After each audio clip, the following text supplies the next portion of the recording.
কাদা মাটি ঘাম আর পরিশ্রম সবকিছু নিয়ে শুরু করেছি আমার মাছ চাষের যাত্রা। আজকে আমার ইনকোর্স পরীক্ষা ছিল। সকাল থেকে পরীক্ষা নিয়ে অনেক টেনশনে ছিল। পরীক্ষা শেষ করে সবাই যখন বাসায় গিয়ে বিশ্রাম নিচ্ছে তখন চলে আসলাম আমাদের ছোট্ট পুকুরটার কাছে। এই পুকুরটা শুধু একটা পুকুর না, এটা আমার স্বপ্ন। পরীক্ষা শেষ করে অনেক ক্লান্ত লাগছিল, কিন্তু থেমে থাকা যাবে না। কষ্ট করে নিজের হাতে আজকে পুকুর পরিষ্কার করতে নেমেছি। কাদা মাটি ঘাম পরিশ্রম সবকিছু নিয়ে শুরু করেছি আমার মাছ চাষের যাত্রা। হয়তো এখন আমার কাছে অনেক টাকা নেই, কিন্তু ইচ্ছা শক্তি আর পরিশ্রম আছে। আমি বিশ্বাস করি একদিন এই ছোট্ট শুরুটাই বড় সফলতা পরিণত হবে ইনশাআল্লাহ। তোমরা সবাই আমার পাশে থেকো। হ্যালো এভরিওয়ান, আসসালামু আলাইকুম। কি অবস্থা, সবাই কেমন আছেন? আশা করি সবাই ভালো আছেন। আজকে আমার ইনকোর্স পরীক্ষা ছিল, তাই সকাল সকাল কোনো কাজ করতে পারিনি, তাই পরীক্ষা শেষ করে পুকুর পাড়ে চলে আসলাম। আগের ভিডিওতে আপনারা দেখেছেন পুকুরের মধ্যে যেই ময়লাগুলো ছিল এইগুলো পরিষ্কার করেছি, কিন্তু সাইডে যে ঘাসগুলো রয়েছে এইগুলো পরিষ্কার করতে পারিনি। যেহেতু আমার পরীক্ষা 4-5 দিন, তাই 4-5 দিন কোনো কাজ করতে পারবো না সকালবেলা। তাই পরীক্ষা শেষ করে আমি সিদ্ধান্ত নিয়েছি এক একটা পান্না পরিষ্কার করবো। পরীক্ষা দিয়ে আস্তে আস্তে দুপুর 1টা হয়ে যায়, তাই 1টার পর যদিও কাজ করা সম্ভব হয় না, কিন্তু আমি সিদ্ধান্ত নিয়েছি প্রতিদিন আমি এসে এক একটা পান্না পরিষ্কার করবো যত সময় লাগবে। যদিও আপনারা দেখতেছেন ঘাস খুব কম, তাই এক একটা পান্না পরিষ্কার করতে 1 ঘন্টার মতো সময় লাগে। 1 ঘন্টাও সময় লাগতো না, এর কারণটা হচ্ছে এই ঘাসের নিচে অনেক এটা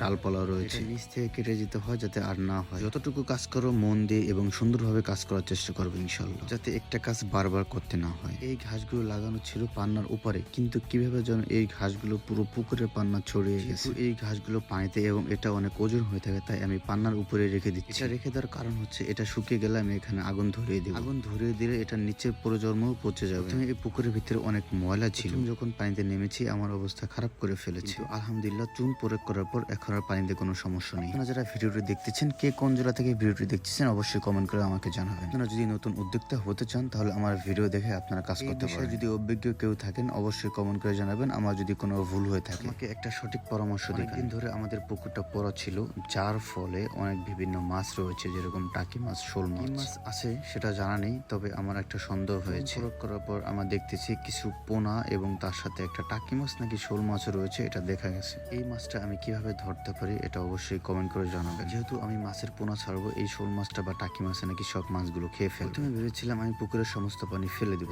পরে এটার মধ্যে হচ্ছে আপনার শিং মাছ এবং কই মাছ আগে থেকে, ফলে পুকুরের পানি আর ফেলা সম্ভব হয়নি। যেহেতু আমি হচ্ছে এখানে তেলাপিয়া মাছ চাষ করি, শোল মাছের কোনো সমস্যা হবে কিনা অবশ্যই এটা আপনারা কমেন্ট করে জানাবেন। আমি চাচ্ছি এই পুকুরের উপর একটা পোল্ট্রি মুরগির খামার উঠাতে। এই বিষয়ে যদি কেউ ভালো অভিজ্ঞ কেউ থাকেন অবশ্যই কমেন্টস করে জানাবেন। পুকুরের উপরে কি মুরগি পালন করা যাবে কিনা, মুরগি পালন করলে মাছের কোনো ক্ষতি হবে কিনা, নাকি দুইটা একসাথে চাষ করলে লাভবান বেশি হবে, এই বিষয়ে যারা বেশি অভিজ্ঞতা রয়েছে অবশ্যই আপনারা কমেন্টস করে জানাবেন। তেলাপিয়া মাছের সাথে কি অন্য কোনো মাছ চাষ করলে উপকার হবে কিনা, নাকি শুধু তেলাপিয়া মাছই চাষ করব। শেষ পর্যন্ত যারা ভিডিওটি দেখতেছেন সবাইকে অসংখ্য অসংখ্য ধন্যবাদ। ভিডিওটি আপনাদের কাছে কেমন লেগেছে সেটা অবশ্যই কমেন্টস করে জানাবেন। আমি একজন নতুন উদ্যোক্তা, তাই আমরা ভিডিওটি অবশ্যই লাইক, কমেন্টস এবং শেয়ার করবেন, যার ফলে আমরা ভিডিও দিতে আগ্রহ বাড়বে। সবাই ভালো থাকবেন, সুস্থ থাকবেন। আল্লাহ হাফেজ।